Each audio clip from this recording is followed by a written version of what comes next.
Vishnupad Ashtarashata Shmad Srila Bhakti Vedanta Narayan Gosvāmī Mahārāja Srila Gurudev Ki Jai Nitila Pravishtam Vishnupad Ashtarashata Shmad Srila Bhakti Vedanta Vaman Gosvāmī Mahārāja Ki Jai Nitila Pravishtam Vishnupad Ashtarashata Shmad Srila Bhakti Vedanta Swami Mahārāja Srila Prabhupada Ki Jai Nitila Pravishtam Vishnupad Ashtarashata Shmad Srila Bhakti Prajñāna Keśava Gosvāmī Mahārāja Ki Jai Tadiya Shubha Tirobha Titi Mahamahotsav Ki Jai Nitila Pravishtam Vishnupad Ashtarashata Shmad Srila Bhakti Siddhanta Saraswati Goswami Prabhupada Ki Jai Nitila Pravishta Mahabhagavat Srila Gokshara Babaji Maharaj Ki Jai Nitila Pravishta Srila Satchidananda Bhakti Vinod Thakur Ki Jai Nitila Pravishta Vaishnava Sarvabhauma Srila Jagannath Das Babaji Maharaj Ki Jai Shri Rupanu Gauriya Guru Varga Ki Jai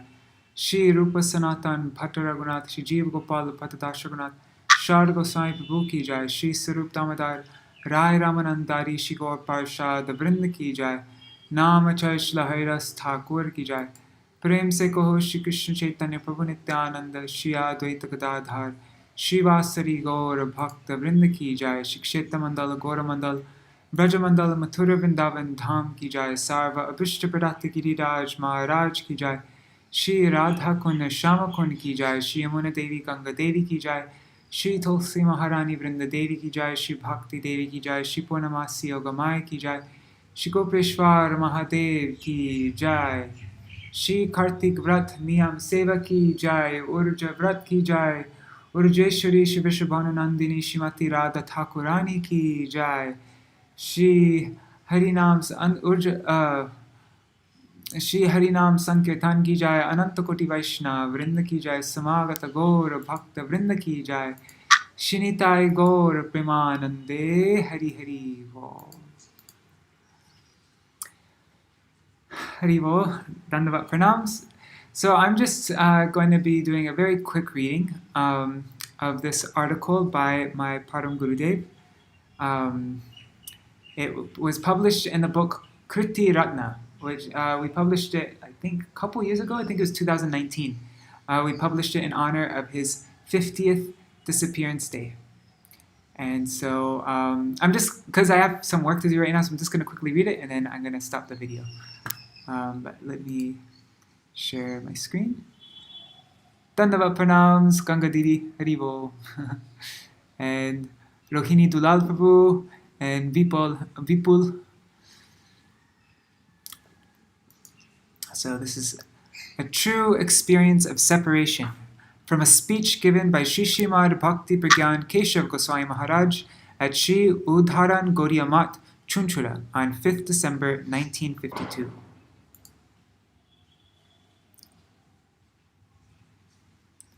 Appearance and disappearance have the same purpose. One second, let me just check to make sure the settings are okay.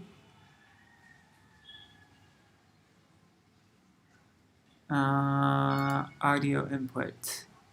I think this is the better one, right? Testing, Haribo. I don't know, whatever.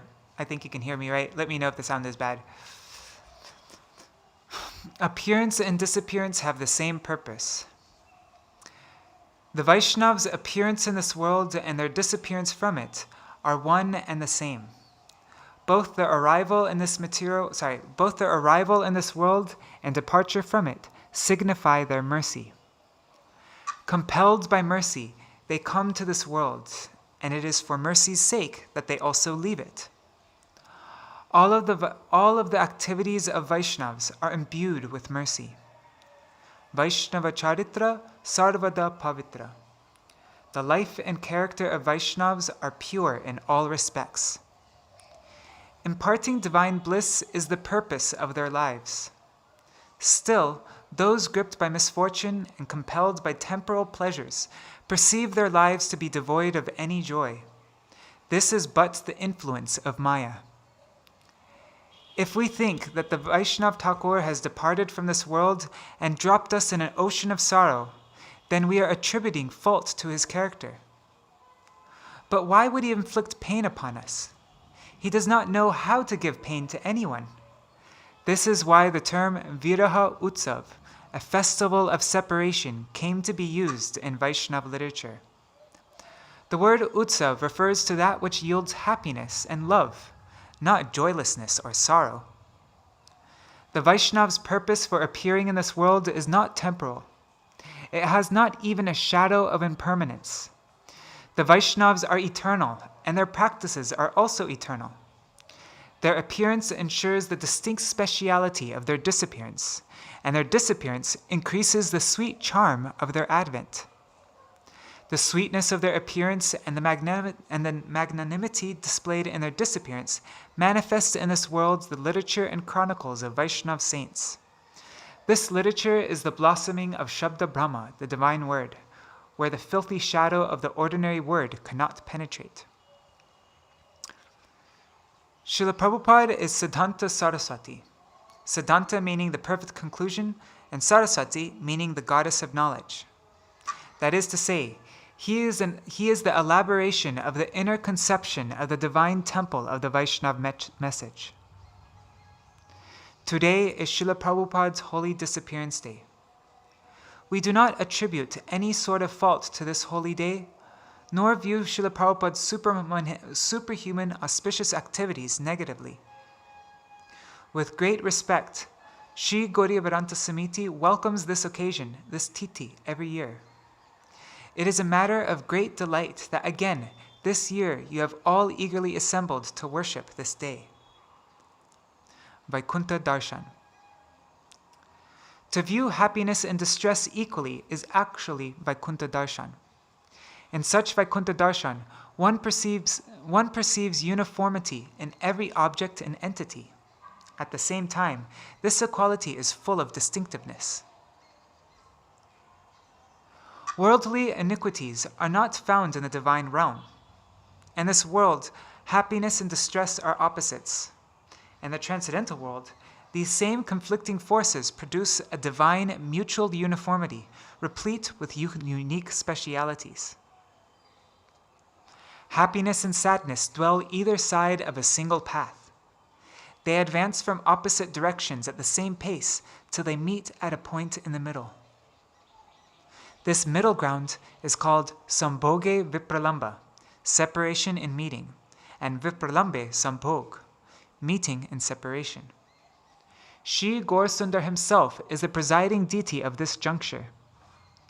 Avirbhav and Tirobhav are the representations of Sambhog and Vipralamba.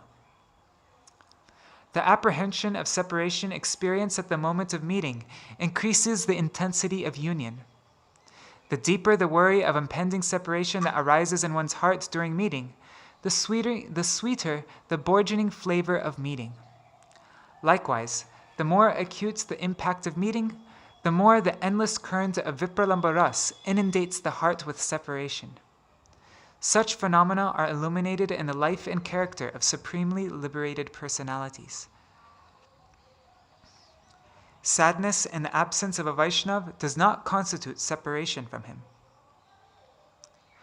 We were attracted by Srila Prabhupada's super-mundane potency, and we narrate his super-mundane activities through kirtan.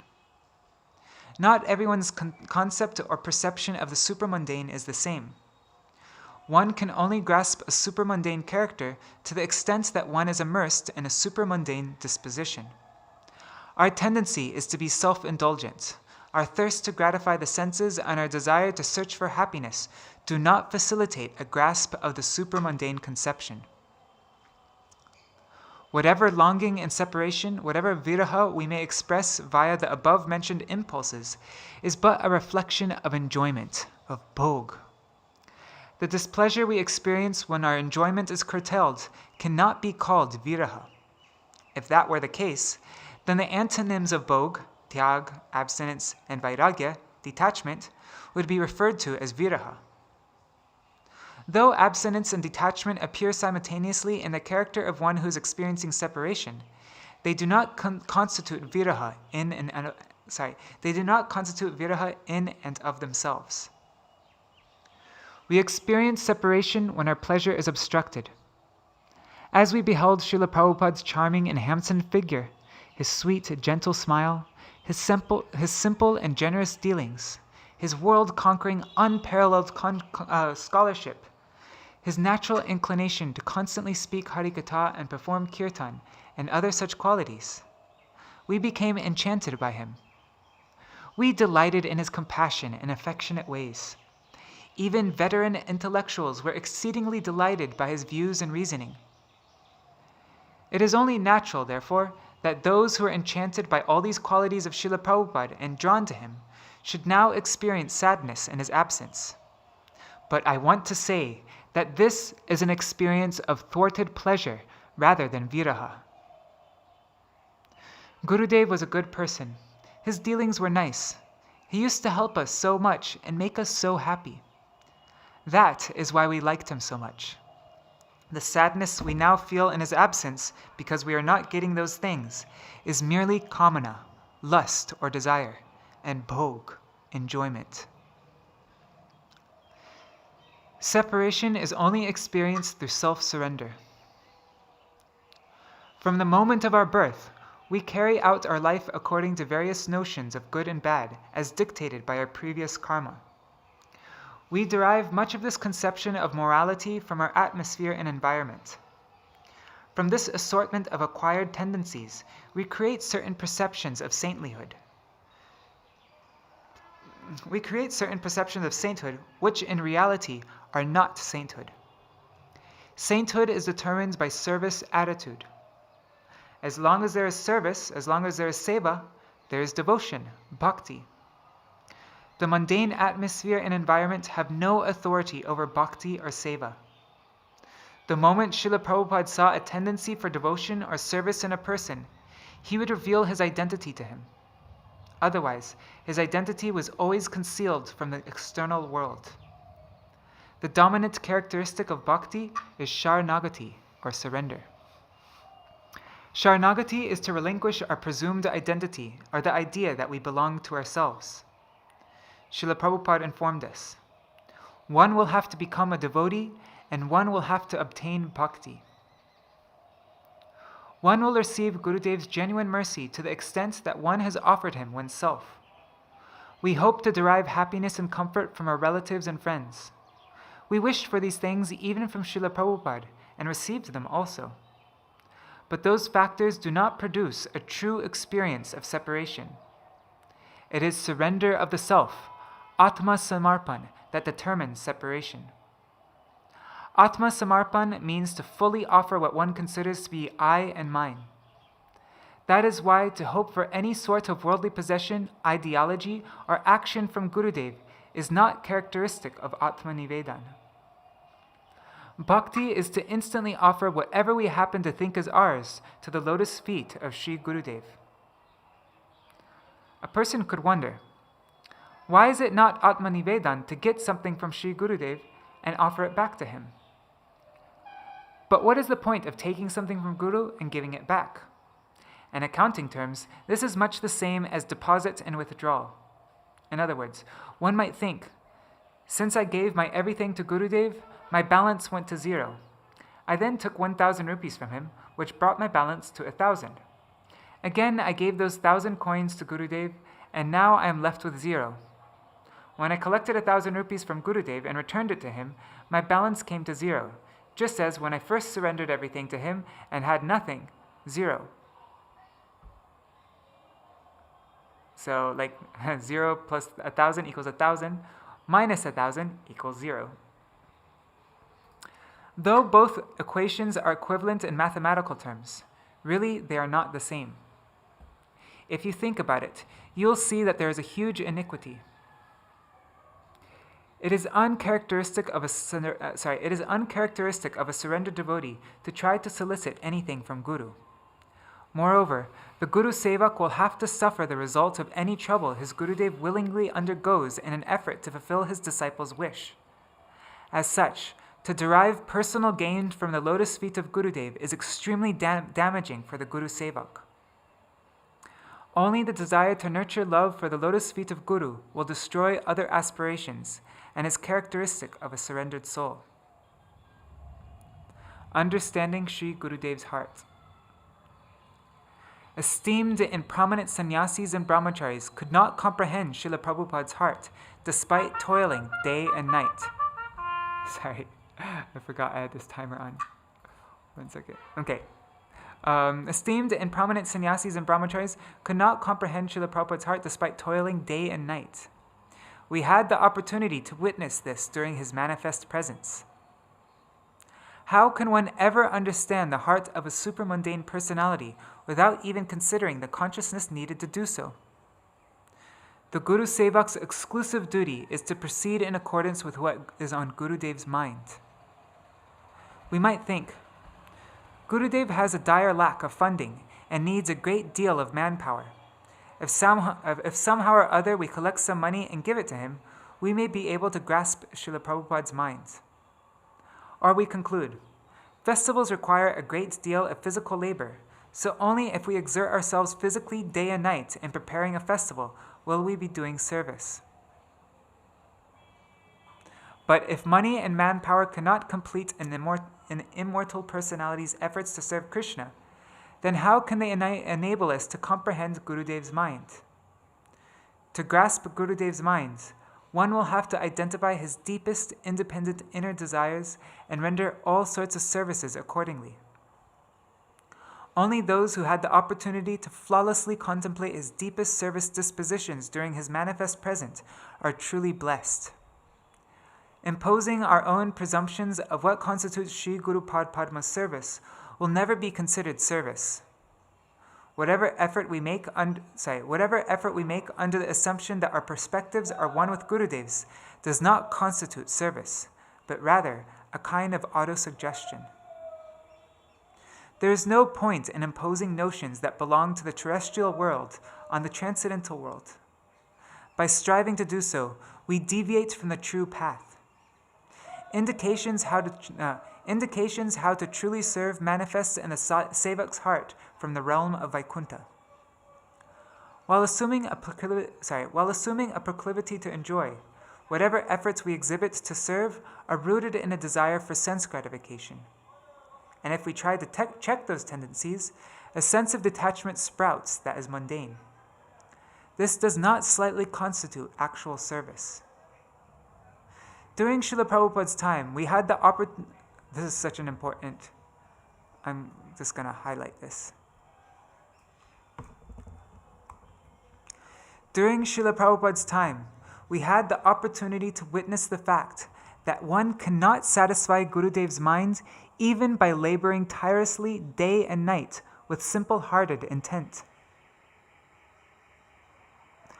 Only if someone who understands the difference between Sri Gurudev's internal instructions and his external instructions, or his worldly guidance, and acts accordingly, only that person can attain true auspiciousness.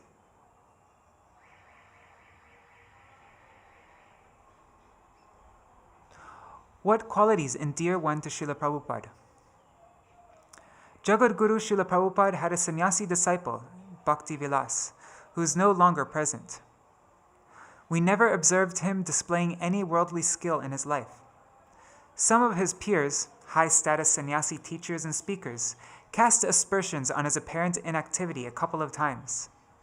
Srila Prabhupada, roaring like a lion, strongly corrected them. I am a big orator. I am a very good instructor.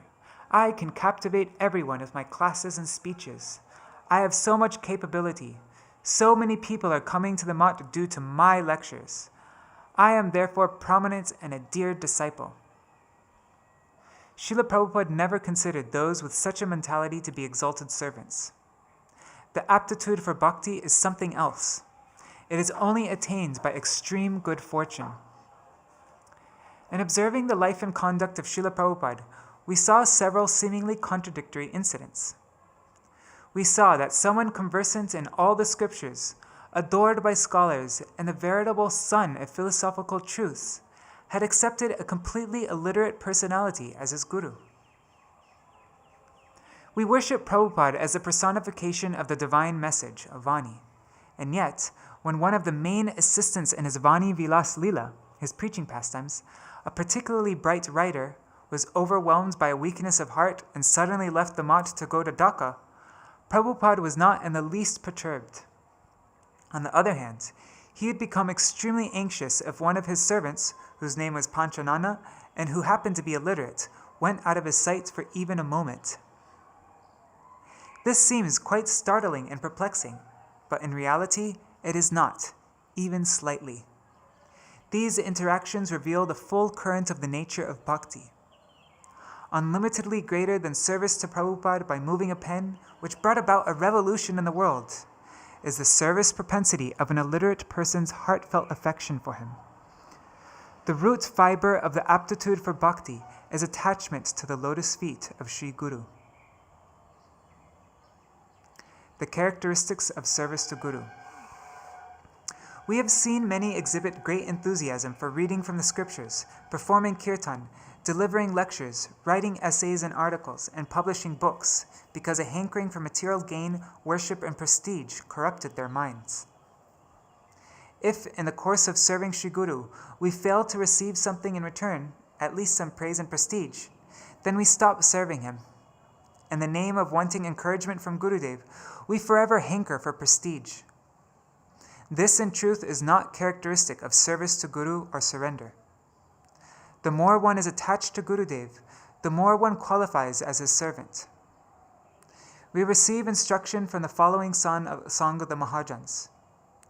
Vishaye je priti ebe achaye amara se Maṭha priti ho charane tomara. May I love you the way I now love the objects of the senses. We regard the illusory objects of the senses as ours. Our attachment to them is such that if they leave our field of vision for a mere moment, we feel extreme discomfort. How can we possibly attain Bhagavan's mercy if we do not develop that sense of possessiveness for the things that are used in the service of Hari, Guru, and Vaishnavas? If the belongings of Hari, Guru, and Vaishnavas are getting destroyed, so be it, as long as my own belongings are fine. This sort of disposition is not considered indicative of a service mentality. A true servant of Hari, Guru, and Vaishnavas thinks, let all the resources of this illusory world go to ruin.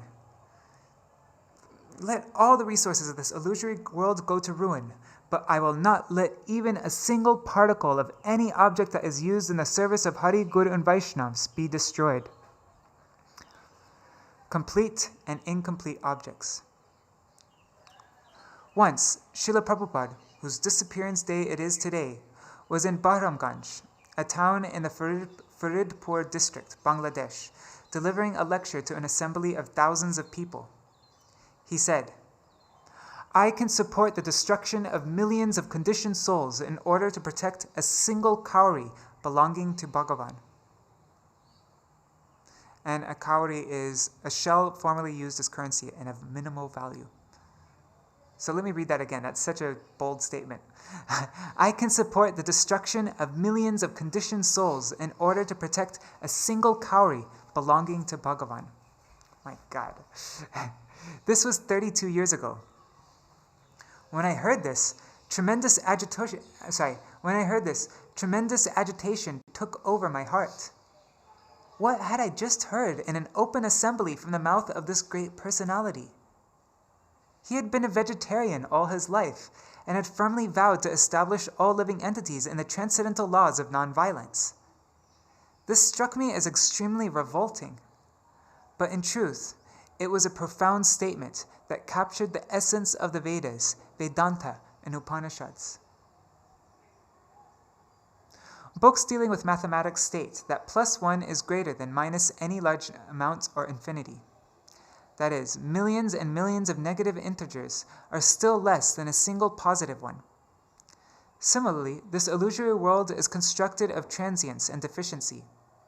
Therefore, it is always a negative quantity. On the other hand, the transcendental realm beyond this earth is whole. In that place, a single grain of sand is whole and complete. No illusory deficiency can enter that realm. It follows then that a single cowrie belonging to Hari, Guru and Vaishnavas is a whole and complete object, and infinitely greater than billions and billions of imperfect entities in this destitute material realm. Indeed, this teaching has been verily exhibited in the supermundane life of one from the transcendental world. There is no shortage of correlations of this truth in this world either. A king or a nation does not hesitate to sacrifice the lives of hundreds of thousands of soldiers to fulfill his own aims.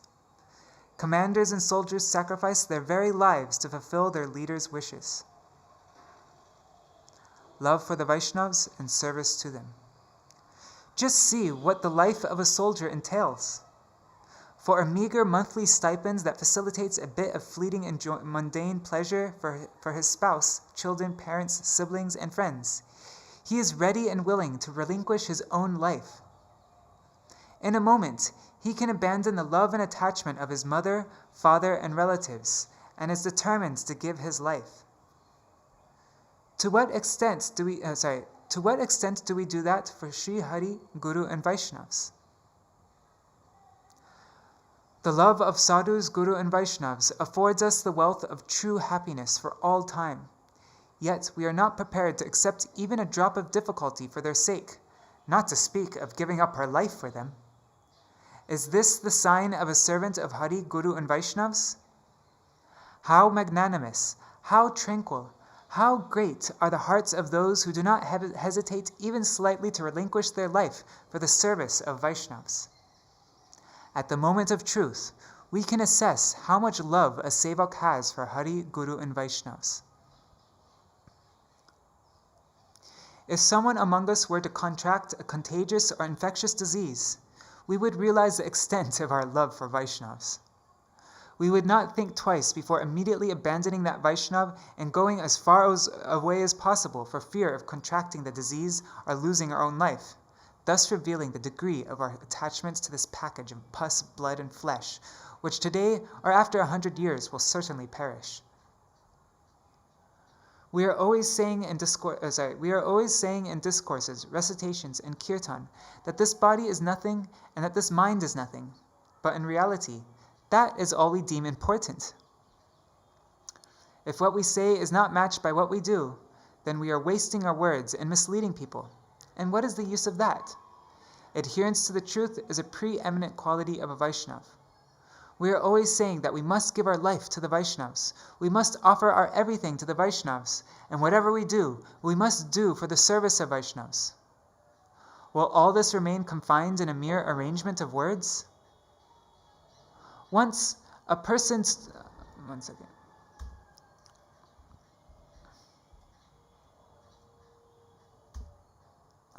Whatever. Okay. Once a person stood ready to give his life for the service of Vaishnavas, and then some heretic hindered him and he fell down. This too we have witnessed. This morning you heard the song Jaya Re Jai Parahamsa Mahashai. You must always note the events indicated in the following line. Kuliyate pashandira atyachara koilo jara tasabara doshak shama kori. You forgave the rogues of Kuliya despite the atrocities they committed. That's where I am. I'm in Kuliya. That's where Devananda Gauḍīya Maṭha is. Kuliya. So you forgave those rogues. I am remembering the incident in Kuliya hinted at in this couplet. It was during Sri Navadip Dham Parikrama. To test his servitor's propensity to serve, Jagat Guru Srila Prabhupada, who was on his way to Champahati with a large group of pilgrims, arrived at Navadip Kuliya town. That was some 25 years ago. At that time, Srila Prabhupada's preaching of pure Vaishnava Dharma exposed the religious exploitation and corruption of Kuliya's blasphemous hypocrites and provoked their hatred. They came up with a plot and unleashed a horrendous atrocity against him in the Parikrama party at Podamatala. Calamities vanish by the mere will of the Vaishnavas. but the prime purpose for the Acharya's appearance is to reveal to the world the glories of Sevya, the served, and Sevak, the servant. Therefore, in the midst of the destructive dance of Kali, Srila Prabhupada hid himself in a liquor merchant's house and examined his Sevak's anguish and attachment in relation to him. In this terrible situation, apart from one or two persons, all of Srila Prabhupada's renowned so-called servants fled for their lives. Thousands of thugs had surrounded the house where Srila Prabhupada had taken refuge.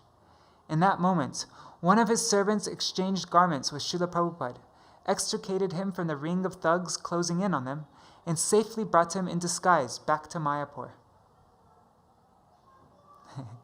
Param Gurudev is talking about himself. He was that person who exchanged garments with Srila Prabhupada. Perilous circumstances reveal the true nature of a Guru Sevak.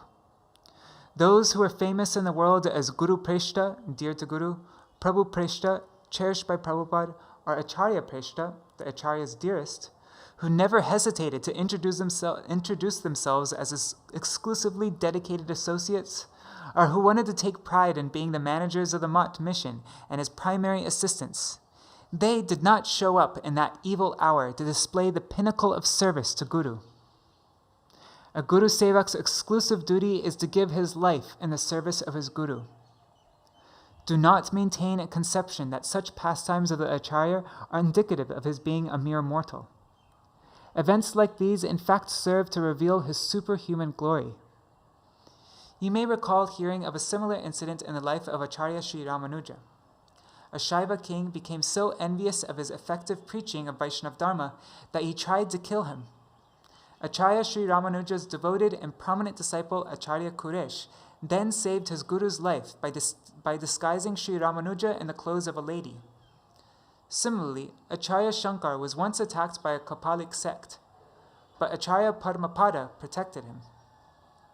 Thus, in every Acharya's pastimes, many kinds of calamities occur which serve to demonstrate his superhuman nature. And on the other hand, the gradations of sevaks that become evident are lessons for the souls of this world. That is why I say, in such circumstances alone, the true measure of a sevak's inclination to serve is revealed. Translated from Sri Gauḍīya Patrika, Year 4, Issues 11 and 12.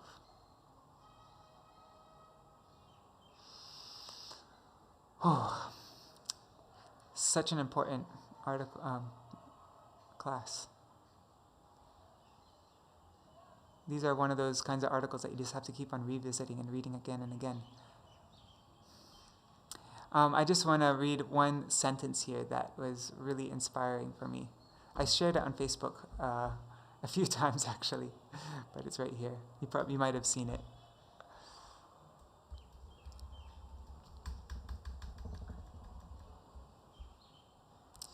Even if a sadhak suffers from every sort of fault, Guru Nishta alone is capable of granting him entrance into the kingdom of Paramartha, the greatest wealth, prem. In the absence of Guru Nishta, however, all good qualities combined cannot help a sadhak reach the realm of Paramartha. As such, Guru Nishta is the cornerstone in the attainment of divine love for Krishna.